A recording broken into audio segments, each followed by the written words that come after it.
пора начинать. Пора начинать. Мы очень рады тому, что вы здесь. Мы давно ждали этого момента, готовились к нему. И я, поскольку я верующий, я буду говорить языком верующих людей. Хотя я знаю, что, возможно, в этой аудитории не все люди верующие, мы относимся к этому с пониманием. Но для меня было большим благословением познакомиться с доктором Ноби Стоуном в одной из моих поездок по Соединенным Штатам. Я был в городе Хансвилл, Алабама, и, может быть, кто-то знает, Хансвилл — это центр ракетостроения. Это там, где в Соединенных Штатах была построена первая ракета. И в настоящий момент там проживает очень много ученых, занимающихся космосом. И мне довелось познакомиться с братом Ноби Стоуном. И родилась эта мысль, почему бы не пригласить его в Россию. И без особой надежды я пригласил его, и к своему к своей радости он откликнулся довольно живо на это приглашение. И это было где-то примерно год назад. И с этого времени мы готовились к его приезду. И вот он приехал, даже не один, а со своей супругой и старшей внучкой. Я думаю, он их представит позже. И я не буду много рассказывать о нем, чтобы оставить ему кое-что рассказать о себе. Но я поделюсь биографической информацией о нем. Кто он такой? Наш сегодняшний спикер.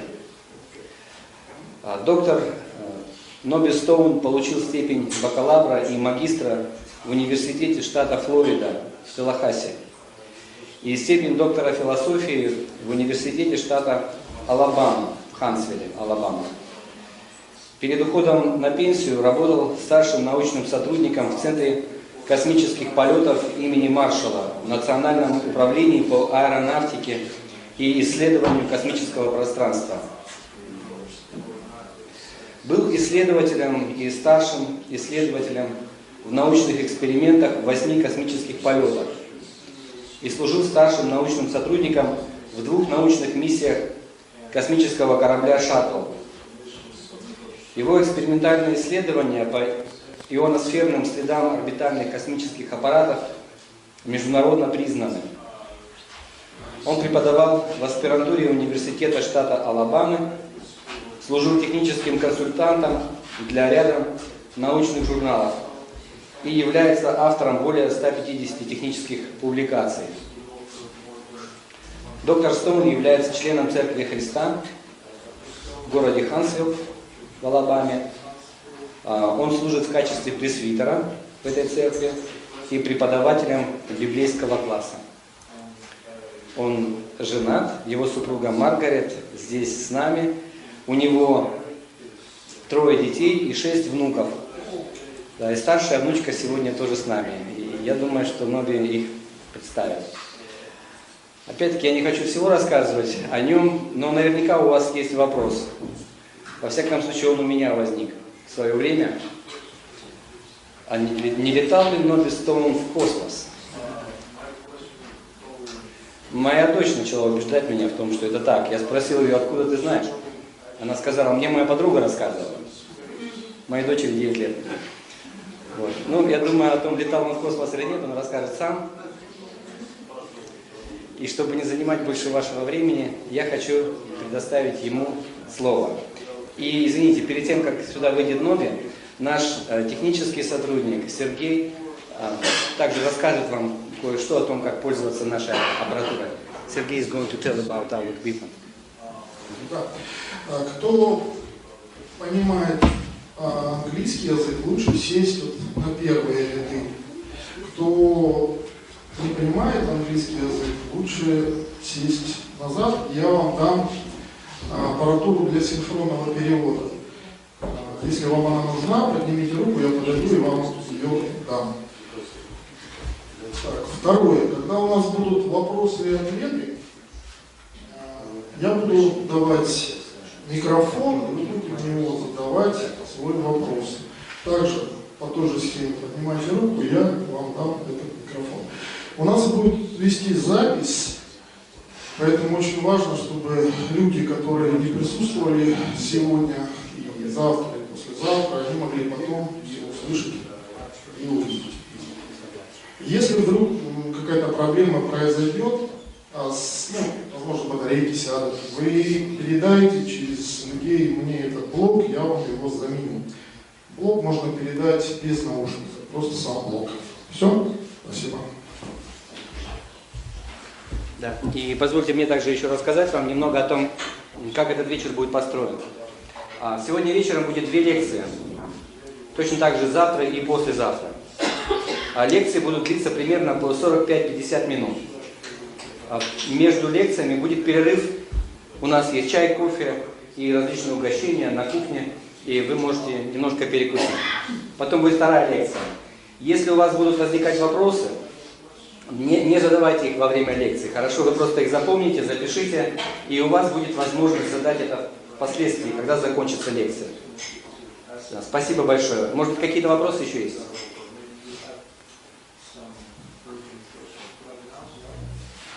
Ну, тогда позвольте мне предоставить слово нашему сегодняшнему спикеру Ноби Стоуну.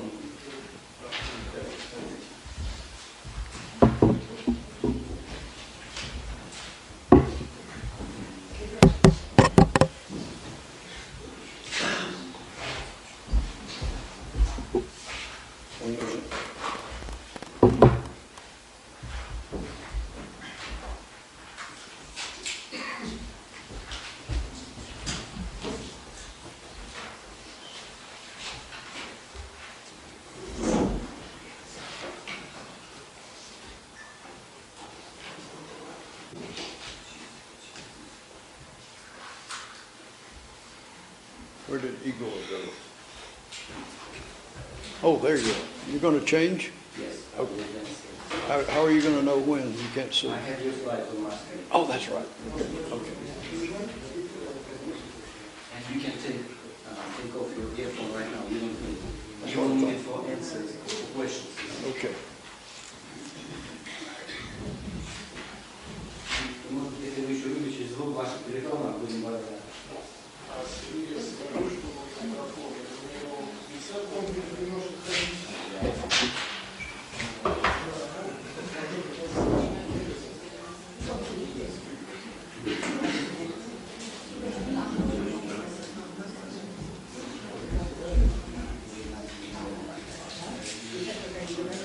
We ready?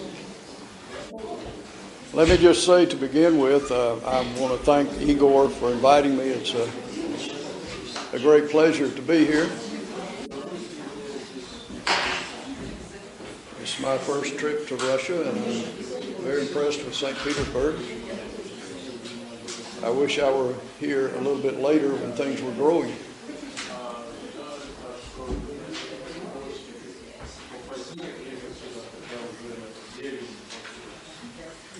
Just a word about where we're going this week.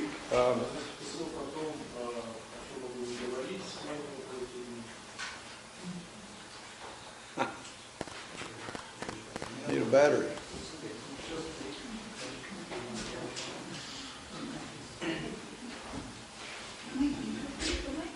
Is the microphone in the way? Okay. So today we're going to talk about a little bit about faith, because at least in the United States, faith is not understood by everybody. And we're going to talk a little bit about how we think.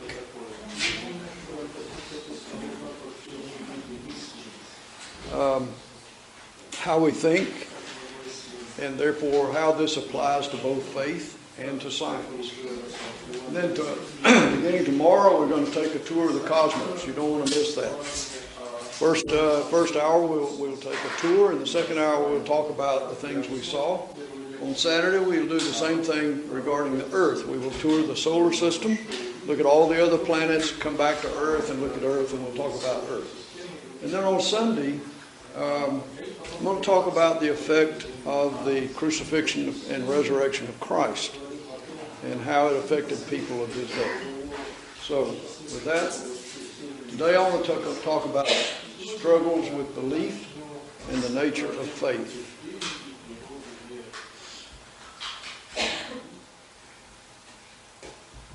And I'll talk a little bit about how I came to Christianity. I wasn't always a Christian. I was raised in a Christian home, but my father died when I was 7 years old, and that was quite a shock, and led to questions, and there were not good answers to the questions. And I remember when I was a teenager, I asked my mother at dinner one evening. I wanted to ask her how we know there's a God, but I thought that wasn't going to be very well received, so I started out, how do we know the Bible is true? And she said, of course it's true, it's the Bible. Now eat your spinach. So I decided not to ask her about God. But I decided that there were no answers to the questions, because of course it's true, it's the Bible is not an answer. So I became convinced there were no answers. I went off to college with a lot of unanswered questions, and during my college days there were more questions. So I became eventually what's called in the States agnostic. I couldn't prove there was no God, but I had absolutely no reason whatsoever to believe there was a God. And so I was an agnostic for a good while. And this was a very significant question to me. Is Christian faith viable in light of modern scientific understanding? In college, I studied science. I became a scientist. I was very analytical. You see, my mother believed mostly from emotion. To me, that was not an option. There had to be a reason for believing. Her faith didn't require a reason. It was blind faith. So this was a significant question.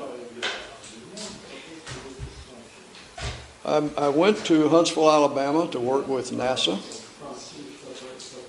And while I was there, I was in an apartment. In the apartment across the way were some girls living. One of them was very cute. So I met her, and she's in the back of the room now. She was a member of the Church of Christ. So I met her, and we went to a movie, and we got back to her apartment, and the date ended with her inviting me to church the next day, something I did not expect. I said, yeah, I'll go with you. I have to admit that my motivation was more hormonal than it was spiritual. But I went to church with her, and I wasn't sure exactly what I was going to expect. I didn't know much about the Church of Christ. I was raised in a denomination. And as a result of that, the middle of the next week, I received a visit from a man that Igor knows, Clyde Jones. He came in and he wanted to talk about the Bible with me. Well, I was willing to talk. And I asked him questions, and he didn't have all the answers. And I thought, well, that's the end of that. About the middle of the next week, he called up and said, I've got a tape I want you to listen to. And this was 1965, I guess. We had reel-to-reel tapes and these huge big things. So I listened to the tapes, and it answered the questions, but I had more questions. So the next week he called up and said, I've got a book I want you to read. So I read the book, and then I had more questions. So he would bring a book or a tape, or this went on for 6 years. 6 years. Very patient man. And eventually I came to the conclusion that there was much more evidence on the side of faith, much more reason to believe than to disbelieve. And I had to make a decision. I was either going to make a decision based on logic and what I know, or on emotion, what I couldn't see. And so I decided on the side of faith. And of course, the Bible says you're supposed to love God, and all your decisions should be made on the basis of love. If they're not based on the basis of love, they don't count. But you have to know something before you can love it. I had to come to know God before I could love Him. So it was the first step. And then over the years, I developed a love. This is the question I struggle with. This is I don't know if you know Richard Dawkins. He's a British man, a biologist. He's kind of the world spokesman for atheism today, Richard Dawkins. He said Christianity, God is a God of the gaps. And what he means by that is we don't understand something. So like the natives on a South Sea island that has a volcano, and they don't understand the volcano, and when it erupts, they think it's a god, and they go sacrifice a virgin, and the volcano quietens down. To Richard Dawkins, that's the kind of God we have. It's a God of what we do not understand. God of the gaps in our understanding. He also says the Christian faith is baseless, ignorant, and harmful to the advancement of science and society. We'll talk a little more about that this afternoon. That's not true. But he said those things, and at one time I would have agreed with him until I met Clyde Jones and studied for 6 years. But those questions are very relevant to many people today, and it's what a lot of people think. On the other hand, the Apostle Peter says, always be prepared to give an answer to everyone who asks you for the reason for the hope that you have. In other words, have a reasonable answer for your faith. My mother answer was not a good answer. And I remember on an airplane once there was a young Oriental boy who had been a Buddhist, and he had decided that wasn't truth, and he was searching. And this well-meaning older lady next to us, between us, began telling him about Christianity. And eventually he says, well, how can I believe all that? And she said, well, you just have to have faith. And he said, and very rightly so, how can I have faith? I can't just believe because I want to. And I had to agree with him. It's where I had been at one time. There's a great need today for rational answers. And those of you who are parents of young, are we in trouble here? Those of you who are parents of children, when they ask you, how do we know the Bible's true? Don't tell them, of course it's true, it's the Bible. We need to have a reason for our faith, a reason for what we believe. And that's what the Bible tells us. This is not me, this is the Bible. Have a reason for your hope and your faith. And be prepared to share that reason with other people. So I'd like to shift now and talk about the nature of faith. And I want to do this because in the United States, at least, I don't know about Russia, but in the United States, faith is viewed as a blind emotion many times.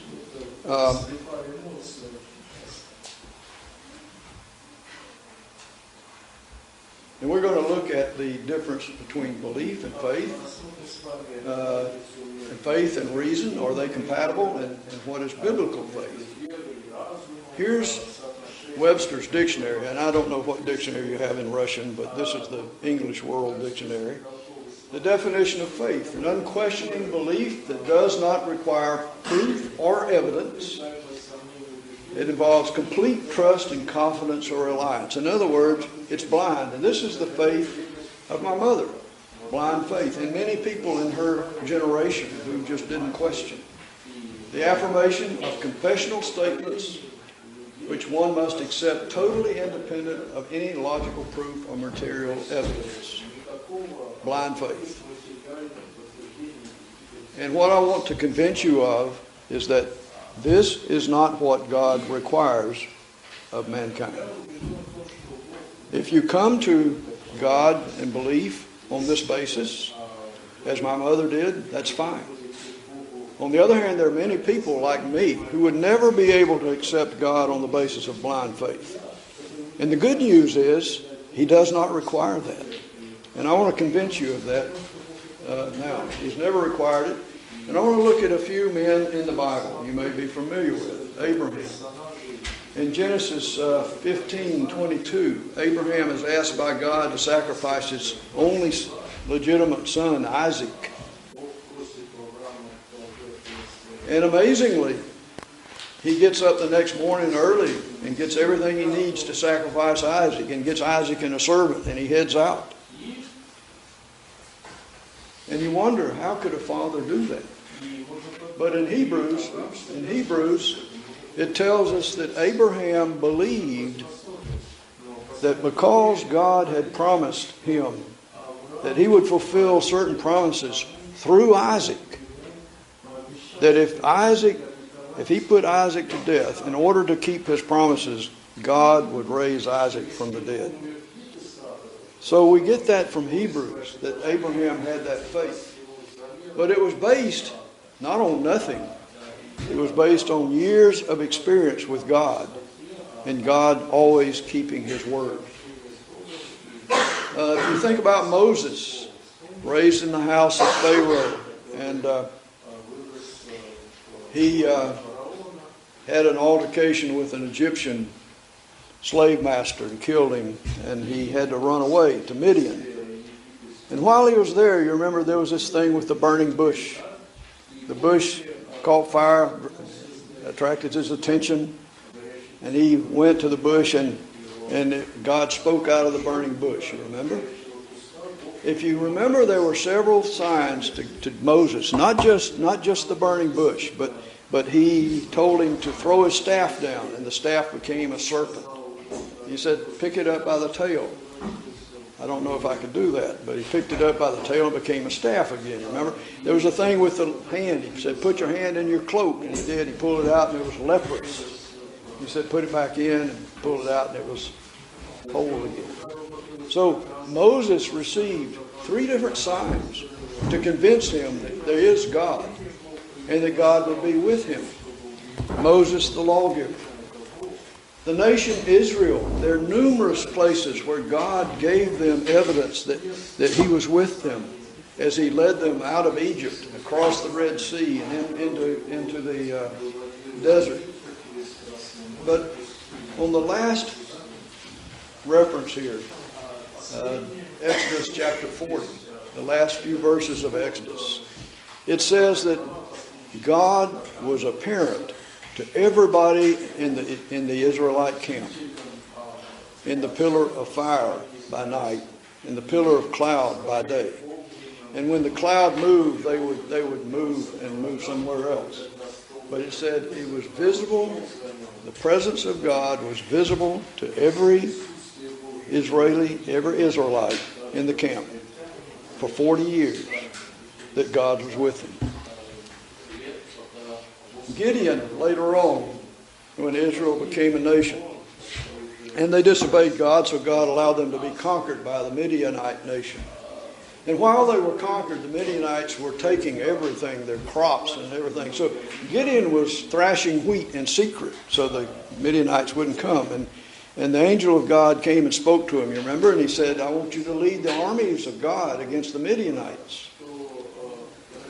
And Gideon, said, what army? We don't have an army. He wasn't too anxious to do this. So Gideon received 3 different signs. There was the thing about the fleece, the wool from the lamb. It was, he put it out, and one day the dew was all over the ground, the fleece was dry, and the next time he put it out, and he said, let the fleece be wet, and he got up the next day, and the fleece was wet, and the ground was dry. And then there was a thing about the sacrifice. Fire came from heaven, out of the sky, and burned up the sacrifice and everything around it, the altar and all that. So Gideon had 3 signs before he would obey God. And Jesus gave signs that people could believe in him. In Luke chapter 5, there's the lame man. His friends cut a hole in the roof of the house and let him down. There were so many people they couldn't get him in. So they let him down in front of Jesus. And Jesus first says to him, "Son, your sins are forgiven." And the Jewish leaders there were kind of smirking and laughing, Who's this that can forgive sins? Because sins are against God. And the only person who can forgive sins, therefore, is God. If I go and I hit David in the mouth, Igor can't say, "Well, that's all right, I forgive you." David has to forgive you. And the Jews understood that principle. If a man says, "I forgive you for sins against God," he's equating himself to God, isn't he? And so Jesus then said, "Okay, which is easier? To say your sins are forgiven, or to say to this lame man, get up and walk?" And he says, "So that they can believe. Get up, pick your mat up, and go home." And the man got up. So there were signs so that the Jewish leaders could believe that Jesus had the authority and the power he did. The first century Jews had all kinds of signs as well. I'm just going to go through. You can look some of these up later if you wish. The apostles on the day of Pentecost got up and told the people, "You have seen Jesus do signs and miracles. God has shown who he is." So the 2,000 people that were converted on the day of Pentecost weren't converted on the basis of hocus pocus. They were converted on things that they had seen with their own eyes. They had witnessed.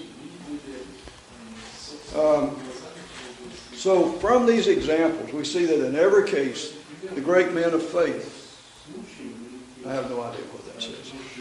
The great men of faith were given a reason to believe. Their faith was not blind faith. It was faith based on evidence that God had given them to look at. In every case, this faith led to trust in God. This wasn't just an academic acceptance. I believe there is a city in Europe named Paris. It's full of Frenchmen. I've been to the Paris airport a number of times, changed planes, but I've never been into Paris itself. But I have friends that have been to Paris. I've seen pictures of Paris. I've read about Paris in history books. I believe there's a city named Paris. I do. I believe it. I've never been there. But let me tell you something. The fact that I believe that there's a Paris has nothing to do with the way I live my life. It's just an academic fact that I accept. It has nothing to do with any decision I've ever made or I ever will make concerning how I live my life. So it wasn't just belief in God, academic acceptance. It was a matter of coming to trust God. And that trust led to action. In every case we've looked at, there was action. Moses went back to Egypt and confronted Pharaoh, who had a death sentence out on him. He had murdered an Egyptian. Gideon attacked this huge Midianite army. Totally irrational thing with very few Israelites. In every case, the great men of faith were given a basis for that faith. And so what I'm trying to tell you is that blind faith, although may be acceptable to God, is not a requirement by God. He has given everybody evidence on which to base their faith. I want to look at the characteristics of biblical faith. What is it we have?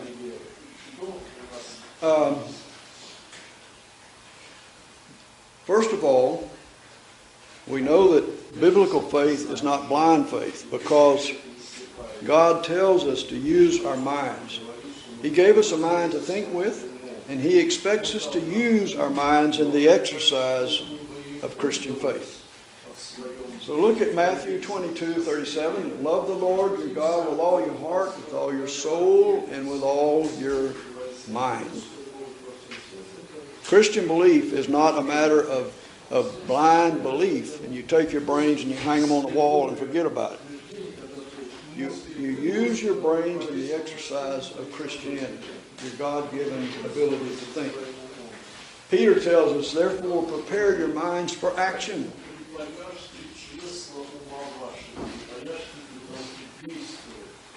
Thessalonians, Paul tells us, test all things, hold fast to which is true. So testing involves evaluating things and using your mind. So Christianity is not a blind faith. Peter tells us always be prepared, give the reason for your faith. So we're commanded to use our minds in the exercise of faith. It would be illogical then to expect that God would think we should come to him initially if we're supposed to use our mind in the exercise of Christian faith. It would be illogical then for us to be required to come to God initially through a mindless process like blind faith. I want you to look also at the faith of the apostles. This might surprise you, but the apostles' faith was not always strong. They were great men, but they were men, just like today. In the case of Matthew 8, there's an account of them coming across the Sea of Galilee, and a storm comes up. And the waves are coming over the side of the boat. Jesus is asleep in the stern. And the apostles become afraid. They think the boat is going to sink and they'll drown. And they come to Jesus and they shake him away and they said, Lord, save us. And look what Jesus says to them. You of little faith, why are you so afraid? Apostles' faith was sometimes strong, sometimes weak. James tells us, you believe there's one God? Good. Even the demons believe that and shudder. The demons believe in God so much that they shudder. They're afraid. But the demons are not saved, are they? So clearly, simple academic accedance, like my belief in Paris, France, is not going to save people. It takes more than that. Faith is more than just simple belief. We saw that faith in every case involved action. Are we keeping up here? Is it? Okay. Because that's a black box to me. I have no idea what that is. James tells us, what good is it, brothers, if a man claims to have faith but has no deeds? Can such faith save him? So again, faith is not just academic belief, acceptance. It involves a change of heart, a change of purpose in life, a willingness to step out in obedience to God. So what we find here is that faith and reason are not mutually exclusive. In every one of the examples we looked at from the Old Testament, the great men of faith that are held up to us as examples, Abraham and Moses, so forth, in every single case, we were given a reason for that faith. In every single case, that faith began with this reason, and then, rooted in experience that satisfies the mind, their faith went beyond reason. When Gideon attacked the Midianites, it was a very unreasonable thing. Gideon first had, I believe it was 30,000 men. The Midianites had such a large army, it says they filled the whole valley like grasshoppers. Tens of thousands, maybe hundreds of thousands. Gideon had 30. And God said, no, that's too many. And so he whittled it down until he ended up with just a handful of men, armed with pitchers, lamps. There was one other thing I forgot. Trumpets, yes, trumpets. No weapons.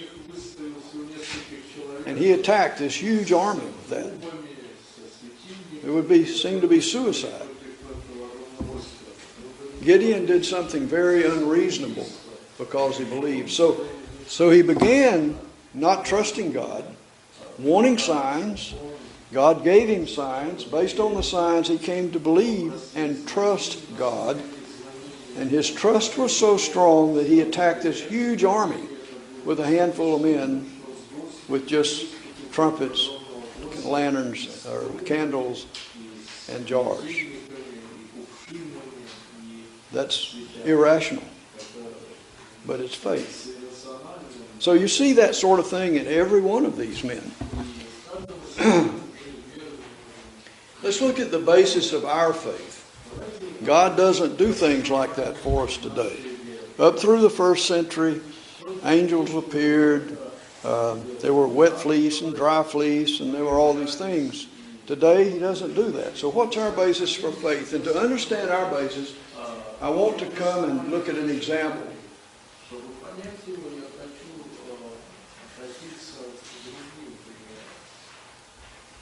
Okay, let's go to the next one. I'm going to skip this. What kind of faith do we have? Well, let's look at an example in Luke chapter 7. In Luke chapter 7, we're introduced to a Roman centurion, a Roman officer, typically over 100 soldiers. This Roman centurion, we're told, was a believer, or was sympathetic to the Jewish nation. We know that he was God-fearing. It tells us that he was humble before God, that he had heard of Jesus. Let me make that clear. The scripture says he had heard of Jesus. Now, I have heard of your President Putin, but I don't know him. I've just heard of him. This centurion had heard of Jesus. He didn't necessarily know him. It doesn't say that he had ever heard him preach, ever seen him do a miracle, had ever even seen him. He had heard of him from his Jewish friends. Turns out he had friends among the Jews. He trusted the authority of Christ, and Jesus commended his faith. Jesus said specifically, after he came to the centurion, and the centurion sent out messengers to Jesus as he approached his house. And he said, Lord, don't trouble yourself, for I do not deserve for you to come under my roof. He said, just say the word, and my servant will be healed. He had asked Jesus to come and heal his servant. And he said, because I'm a man under authority, and I have men under me. And I tell this soldier to go do this, and he does it, and that one go do that, and he does it. And I tell my servant to do such, and he does it. He said, just say the word, and my servant will be healed. And Jesus turned and he said to the Jews that were with him, that included the apostles, I tell you, I have not found such great faith even in Israel. So the apostles were with this group of Jews that came with Jesus to this centurion's house. And he says, I've never seen such great faith as this Roman centurion, this pagan Gentile. Never seen such great faith even in Israel. And that includes the apostles even. So what was so great about this Roman's faith? He had only heard of Jesus. And he had faith in Jesus based on the testimony of his Jewish friends. He had never seen Jesus teach. He had never seen Jesus do a miracle. But he had heard about Jesus from his Jewish friends. And apparently on the basis of their testimony, he accepted Jesus' authority. That's exactly the way today we have to come to Christ. We don't see him. We don't see miracles today. We have the Bible that tells us about him. And that's the testimony of people who did see him, who were with him. The scriptures are.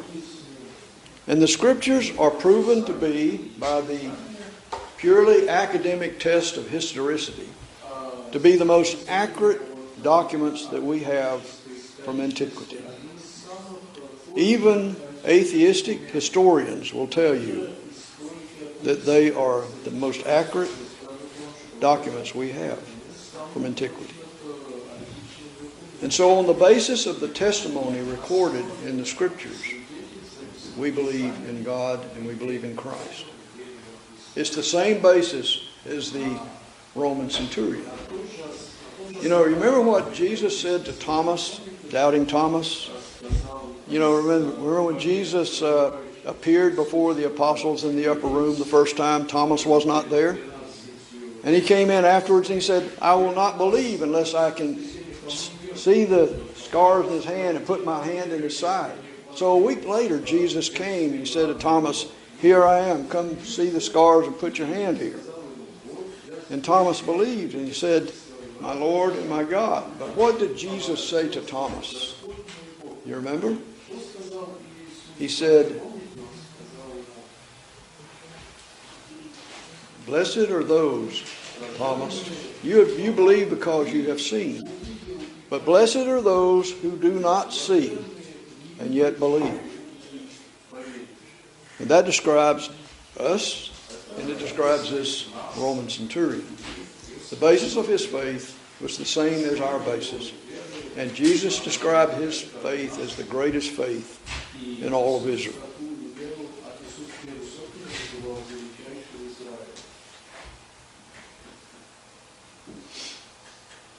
Oh, you keep saying, are we up?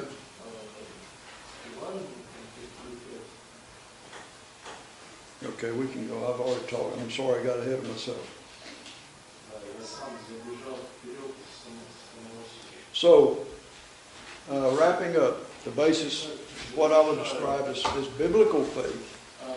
It's founded on a rational evaluation of God-given evidence. We use our God-given minds, our God-given ability to think, to come to belief in Him based on evidence that He Himself has given us. It enables belief, but it goes beyond belief. As I said, I believe in Paris, France, but that has nothing to do with my life. This is supposed to change your life. It necessarily matures into a relationship of trust. Not just academic acceptance, but trust. A trust that's so strong that it affects how you live your life and what you're willing to do. And this whole relationship is based on mutual love. God, of course, loved us first, enough to send His only Son. We love Him in return. And so it's a mutual love and trust. And based on this trust, men like Gideon have done very irrational things. Attack this huge army with a handful of men who aren't even armed. It's amazing what had happened. I want to give an example. A friend of mine told me about this story once. It's just illustrates something. But the story goes there was a tightrope walker that would stretch his rope across Niagara Falls. Have you heard of Niagara Falls? It's a huge waterfall between the United States and Canada, where a whole river drops about 85 feet. And this tightrope walker stretched a cable across it, probably a quarter of a mile or more. And the story goes that he would walk across from the American side to the Canadian side and back, pushing a wheelbarrow. I guess he took the tower off and it would roll on the wire. And one day he came back to the United States, other side, U.S. side, and there was a huge crowd of people below watching. And he turns to the people and he says, who believes I can do that again? And this guy had been doing this for years, so everybody raised their hand. And he said, good. Now, who's willing to get into the wheelbarrow? And everybody lowered their hand.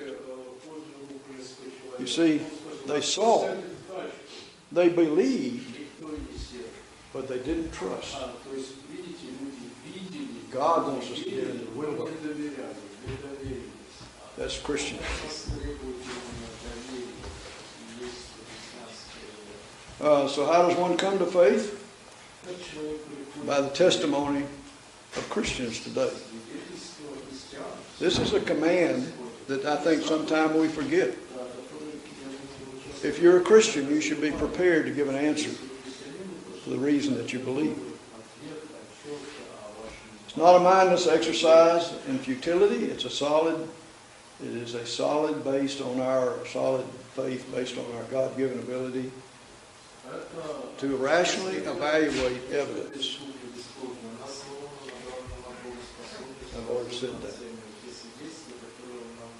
As the Christian must be prepared to give an answer for the reason they believe, it's incumbent on the non-believer to at least be willing to listen to that answer and evaluate it themselves. So I'll just use the next few minutes to tell you where we're going tomorrow. I'm going to talk about materialism, and I need to introduce it now. Materialism is a philosophical position. It's a belief that the only thing that existence is limited to what you can see, and feel, and touch, the physical. In other words, the physical universe and its laws. Nothing else exists. Everything else is an illusion. You think about what that leaves out. It leaves out, obviously, God. But it leaves out, how about decisions? We all make decisions every day. You decided to come here tonight, this afternoon. According to this philosophy, you really didn't have anything to do with that. And I bring this up because this is a very prevalent belief, particularly among scientists, that reality is limited to the physical universe and its laws. A decision is not physical. What is the color of a decision? How does it smell? What does it feel like? See, those are ridiculous questions because a decision is not something physical. But a decision has real physical consequences. If you decide to throw a cigarette butt out in the summertime and it catches on fire and it burns down the forest, that's a consequence of your decision. You can make a poor decision and ruin the rest of your life. Decisions are not physical, but they are real. And they have real and physical consequences. And yet, what does this philosophy really has nothing to say about a decision? So we'll talk about this. Materialistic science, is where I'm coming to, is science that has been subjected to a materialistic worldview. In other words, materialistic philosophy. So it's science that must be interpreted strictly in terms of the material universe and its laws. Nothing can be affected by anything outside of the universe. And we'll talk about that tomorrow. So, as I mentioned, the implications of materialism is that the self, minds, feelings, love, those are all just figments of your imagination. Illusion.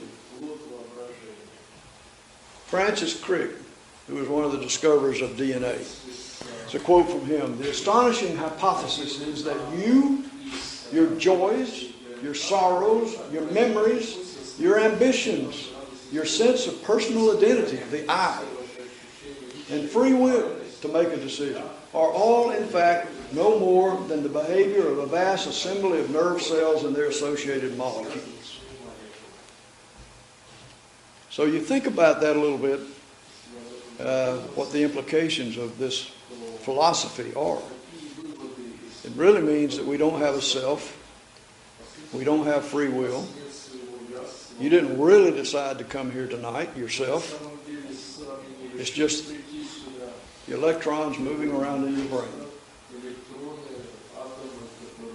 I want to end by looking at a couple of things. God is the creator of all things, Genesis 1:1, and we'll look at that in great detail. Jesus is that aspect of God through which creation was carried out, we're told, in the first chapter of John. Nature reveals the divine power and nature of God. as Paul tells us in Romans.